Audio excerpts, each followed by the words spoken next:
नमस्कार प्रिय दर्शकों, तो उपस्थित हुए हैं दिन भर की प्रमुख खबरों के साथ। तो इससे पहले खबरों का अध्ययन विस्तृत रूप से करें, निवेदन रहेगा कृपया चैनल को जरूर सब्सक्राइब करें। तो पेश है आज दिन भर की प्रमुख खबरें। भूस्खलन से 111 सड़कों पर वाहनों की आवाजाही बाधित, 5 दिन कुछ भागों में भारी बारिश का अलर्ट। हिमाचल प्रदेश में बारिश से जगह जगह भूस्खलन से एक नेशनल हाईवे व 116 सड़कों पर वाहनों की आवाजाही बाधित है। आज सुबह 10 बजे तक राज्य में 21 बिजली ट्रांसफार्मर भी ठप रहे। राज्य में 11 जल आपूर्ति योजनाएं गाद आने से प्रभावित चल रही हैं। शिमला, मंडी, कुल्लू व कांगड़ा जिले में सबसे ज़्यादा सेवाएं प्रभावित हैं। लोक निर्माण व अन्य विभाग संबंधित सेवाओं की बहाली के काम में लगे हैं। वहीं अलर्ट के बीच राजधानी शिमला में आज शाम को झमाझम बारिश दर्ज की गई। दिन में धूप खिली रही। आधे प्रदेश के कुछ भागों में आगामी एक सप्ताह तक मौसम खराब रहने के आसार हैं। मौसम विज्ञान केंद्र शिमला की ओर से राज्य के कुछ स्थानों पर 16 से 20 अगस्त तक भारी बारिश का येलो अलर्ट जारी किया गया है।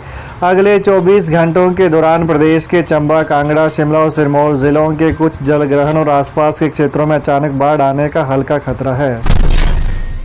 यात्रीगण कृपया ध्यान दें, ऊना हरिद्वार ट्रेन समेत 2 गाड़ियां रद्द, जाने पूरा अपडेट। पंजाब के आनंदपुर साहिब रेलवे स्टेशन पर चल रहा अमृत भारत पुनर्विकास कार्य ऊना आने वाले 3 ट्रेनों को प्रभावित करेगा।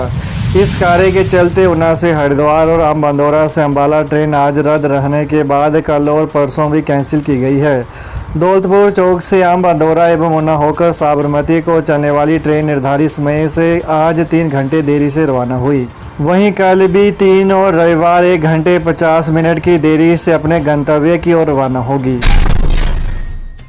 नाबालिग से दुष्कर्म के दोषी को 20 वर्ष का कठोर कारावास, 20,000 जुर्माना।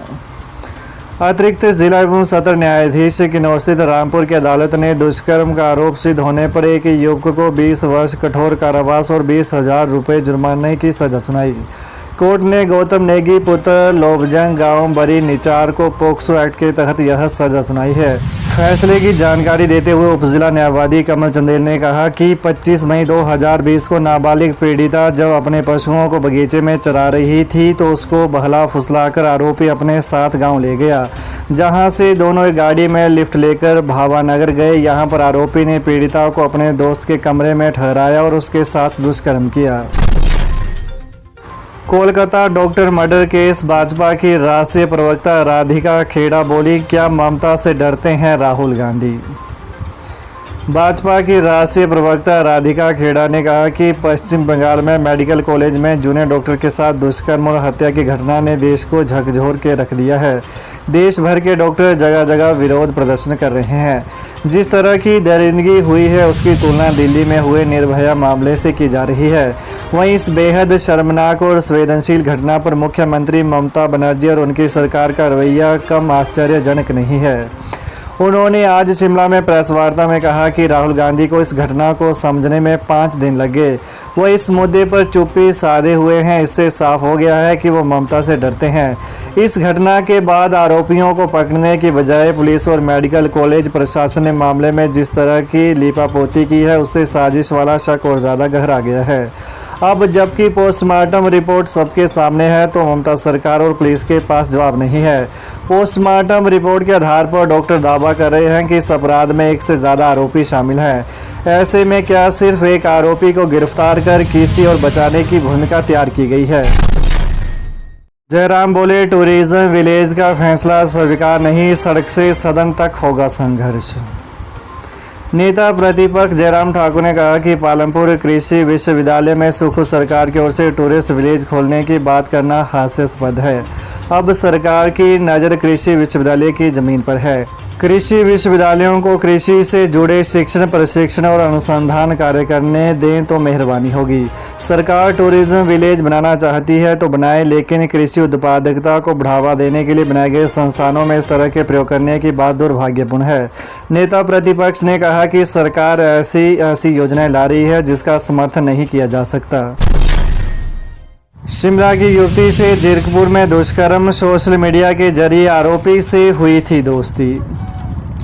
हिमाचल प्रदेश की राजधानी शिमला के थाना बालूगंज क्षेत्र में रहने वाली एक युवती से दुष्कर्म का मामला सामने आया है। पुलिस को दी शिकायत में युवती ने बताया कि कुछ महीने पहले उसकी दिल्ली निवासी कबीर नाम के युवक से सोशल मीडिया पर जान पहचान हुई थी। आरोप है कि युवक ने शादी का झांसा देकर उससे जीरकपुर बुलाया। इस दौरान उससे किराए के कमरे में दुष्कर्म को अंजाम दिया। बालूगंज पुलिस ने शिकायत के आधार पर आरोपी के खिलाफ एफआईआर दर्ज कर दी है। इसके साथ ही मामला जीरकपुर का होने के कारण ट्रांसफर कर दिया गया। केंद्रीय प्रतिनियुक्ति पर गए आईएएस अधिकारी प्रियंतु अगले हफ्ते जाएंगे मनीष और अमनदीप। हिमाचल प्रदेश कैडर के आईएएस अधिकारी प्रियंतु मंडल अब डॉक्टर श्यामा प्रसाद मुखर्जी राष्ट्रीय जल एवं स्वच्छता संस्थान एसपीएम निवास कोलकाता के निदेशक और संस्थान जेएस स्तर प्रमुख के रूप में सेवाएं देंगे। आईएएस अधिकारी मनीष गर्ग और अमनदीप गर्ग भी अगले सप्ताह तक नई दिल्ली चले जाएंगे। प्रदेश से केंद्र सरकार में प्रतिनियुक्ति पर जाने वाले अधिकारियों की संख्या लगातार बढ़ती जा रही है। बीते माह ही आशुतोष गर्ग भी नई दिल्ली चले गए हैं। उधर बतौर अतिरिक्त मुख्य सचिव के पंत की इसी माह के अंत तक हिमाचल में वापसी संभावित है। बिजली ट्रांसफार्मर पर चढ़ गया बालू का बच्चा, बचाने गई मां की भी गई जान। पर्यटन नगरी डलहौजी के कथलग मार्ग पर मानवीय भूल के कारण 2 वन्य जीवों की अपनी जान गंवानी पड़ी। बिजली बोर्ड के ट्रांसफार्मर के चारों तरफ यदि सुरक्षा के पुख्ता प्रबंध किए गए होते तो शायद इन वन्य जीवों की जान बच सकती थी। पिछले कल देर रात को जब मादा बालू अपने बच्चे के साथ कथलग मार्ग से गुजर रही थी तो अचानक बच्चा ट्रांसफार्मर के खंभे पर चढ़ गया। खंभे पर चढ़ते ही बच्चा करंट की चपेट में आ गया। वहीं बच्चे को तड़पता देख मादा बालू भी खुद को नहीं रोक पाई। वो अपने बच्चे को बचाने के लिए ट्रांसफार्मर के खंभे पर चढ़ गई। बच्चे को बचाने के चक्कर में वो भी करंट की चपेट में आ गई। इससे दोनों की मौत हो गई। वहीं आज सुबह दोनों को मृत अवस्था में खंभे से उतारा गया। वन्य प्राणी विभाग ने नियमानुसार एक कमेटी का गठन किया।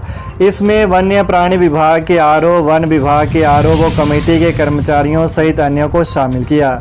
उनके समक्ष इन दोनों वन्य जीवों का पोस्टमार्टम करवाया गया।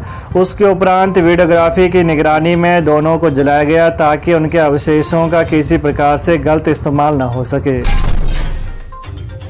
हिमाचल में 17 अगस्त को सभी चिकित्सक करेंगे टोकन प्रोटेस्ट, जाने क्या है वजह। हिमाचल प्रदेश की मेडिकल ऑफिसर एसोसिएशन की गूगल मीट के माध्यम से बैठक हुई जिसमें सभी जिलों के अधिकारियों ने भाग लिया। बैठक की अध्यक्षता senior vice president doctor Saurabh Sharma ने की। बैठक में यह फैसला लिया गया कि 17 अगस्त को हिमाचल प्रदेश के सभी चिकित्सक एक दिन का टोकन प्रोटेस्ट करेंगे। प्रोटेस्ट का आह्वान भारतीय चिकित्सा संघ, federation of resident doctors association और federation of all India medical association ने किया है। 17 अगस्त को इमरजेंसी और क्रिटिकल केयर सेवाएं ही प्रदान की जाएंगी। तो ये रहा दिन भर की प्रमुख खबरों का विश्लेषण। तो ताज़ा खबरों को जानने के लिए कृपया चैनल को अभी सब्सक्राइब करें। धन्यवाद।